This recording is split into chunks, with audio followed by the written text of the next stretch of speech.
Bonjour aux élèves du lycée Gaston David de Kourou, M. Colpin, pour une 5e vidéo portant sur l'étude des fonctions affines. Comme d'habitude, je vous ai envoyé un document au format PDF. Ce document est à compléter au fur et à mesure du déroulement de cette vidéo.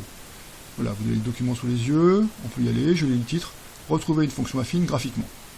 But, on cherche l'expression d'une fonction affine dont on connaît au moins 2 points de la droite qui les représente dans un repère. Bon, je commence par une petite propriété admise.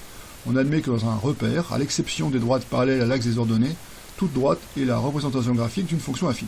Alors le but est le suivant, voilà, on a 4 droites qui sont représentées dans un repère, et à chacune de ces droites, il faut trouver la fonction affine qui lui correspond. Donc pour chacune de ces droites, il faut déterminer le coefficient directeur et l'ordonnée à l'origine. Alors, ce qu'on va faire, par exemple pour la droite D1, on détermine graphiquement le coefficient directeur de la fonction affine cherchée. Pour cela, on va prendre 2 points situés sur cette droite et qui en même temps sont sur un nœud du quadrillage. Donc il faut prendre la droite D1, la voici. Et on va prendre 2 points qui sont sur cette droite et en même temps sur un nœud du quadrillage. Alors, ici, le point qui est ici, il est sur la droite D1 et en même temps sur un nœud du quadrillage. Donc on va prendre ce point A. Donc le point A a pour abscisse -2 et pour ordonnée -2. Un autre point, alors celui-ci, il est sur la droite D1 et en même temps sur un nœud du quadrillage. Ses coordonnées sont 1 en abscisse et 7 en ordonnée. Vous allez me dire, oui, il en fait quoi? Eh, on va utiliser le résultat très important qu'on a vu la dernière fois, dans la 4e vidéo. Voilà, je vous laisse noter tout ça. Oui, je vous le fais renoter une fois de plus, cette formule est très importante. Je vous demande de l'écrire en rouge, même si on l'a déjà écrite une fois. Remettez-la dans le document. Mettez la vidéo sur pause, ça va trop vite. On y retourne. Donc on va utiliser cette formule, enfin ce résultat. Alors ici, on va prendre l'expression du milieu, YB moins YA sur XB moins XA. Puisqu'on a ici les coordonnées des points. Alors, je vous laisse faire le calcul, mettez la vidéo sur pause. Correction. Donc, YB, 7, moins YA, -2, XB, 1, moins XA, -2. Donc ça va donner ceci. Voilà, et vous avez dû trouver 3 comme coefficient directeur. Alors on n'était pas obligé de faire les soustractions, on peut simplement compter les carreaux. Regardez, donc je pars de ce point-là, j'avance de 1, 2, 3, et je monte de combien? 1, 2, 3, 4, 5, 6, 7, 8, 9. Donc déplacement vertical sur déplacement horizontal, 9 sur 3, 3. Il reste à déterminer son ordonnée à l'origine. Graphiquement, on voit que c'est, alors, c'est pas difficile. La droite D1, la voici. L'ordonnée à l'origine, vous voyez, il est ici. 0 en abscisse, 4 en ordonnée, c'est ce qu'on appelle l'ordonnée à l'origine. C'est 4. Bon ben voilà, on a trouvé le coefficient directeur de la fonction affine f1 et l'ordonnée à l'origine de la fonction affine f1. Donc f1 de x égale 3x plus 4. On va passer à d'autres exemples. Alors la droite D2 maintenant. Alors il faut choisir 2 points sur la droite qui sont à la fois sur la droite et sur un nœud du quadrillage. Donc on va choisir 2 points, C et D. Alors, je vais vous aider un petit peu. La droite D2 ici.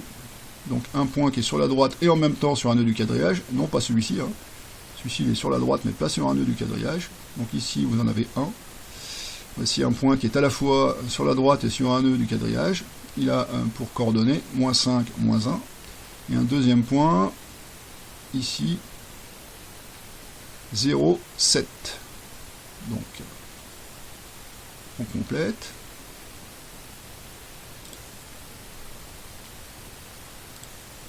Voilà, prenez le temps de compléter votre document. Et puis je vous demande de trouver par vous-même le coefficient directeur M2. M2 parce que c'est la fonction affine numéro 2. Allez-y. correction. Voilà, j'espère que vous avez trouvé sans problème.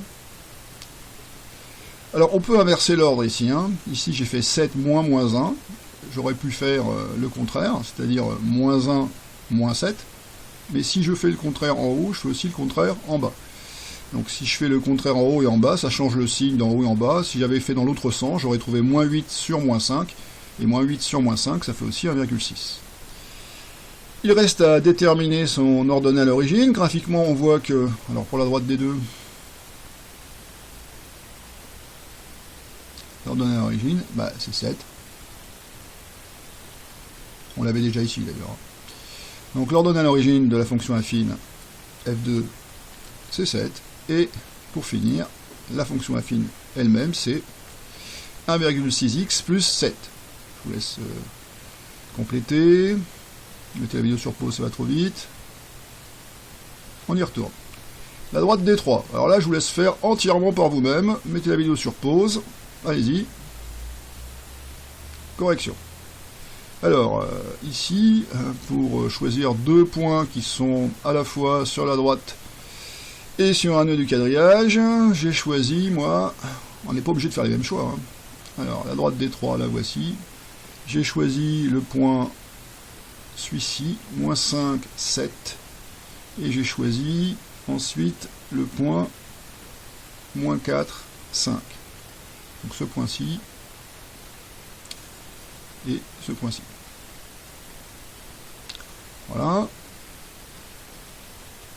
Donc, je vais l'écrire. Moins 5, 7 et moins 4, 5.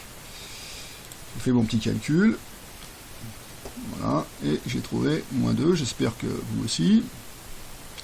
Déterminer l'ordonnée à l'origine, maintenant. Alors on prend la représentation graphique de la droite des 3, l'ordonnée à l'origine c'est moins 3.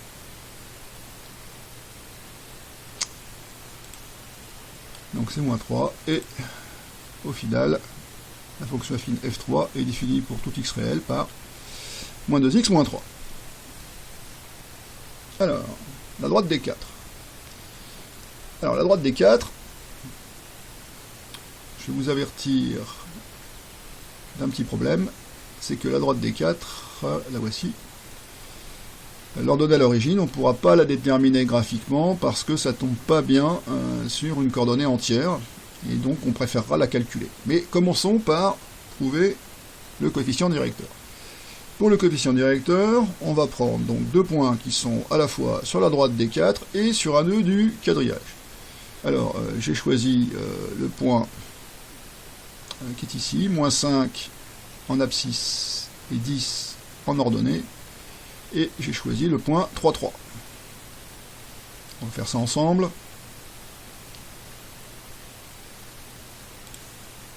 Donc ça donne... Voilà, ce sont les choix que j'ai faits. Calcul du coefficient directeur, je vous laisse faire par vous-même, mettez la vidéo sur pause. Correction. Donc j'espère que vous avez trouvé la même chose que moi. Donc je me répète, hein, j'ai fait 3 moins 10, je pouvais faire aussi 10 moins 3, mais si je fais 10 moins 3, il faut que je fasse moins 5 moins 3. Donc si je fais le contraire en haut et le contraire en bas, ça donne le même résultat, donc moins 0,875. Ok, il reste à déterminer son ordonnée à l'origine, mais cette fois-ci, graphiquement, il est difficile à déterminer avec précision, hein, c'est ce que je vous ai dit tout à l'heure, c'est que graphiquement, voilà, c'est au-delà de 5,5, hein, c'est entre 5,5 et 6, exactement, c'est difficile de le dire, donc on va faire un calcul pour trouver exactement la bonne ordonnée à l'origine.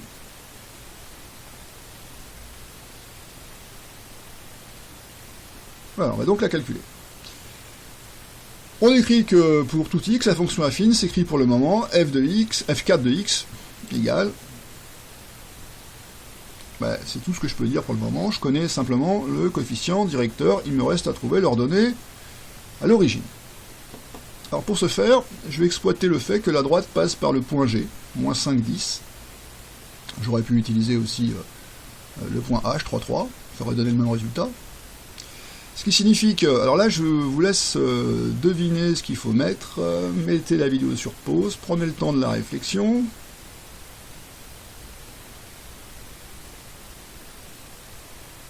Correction.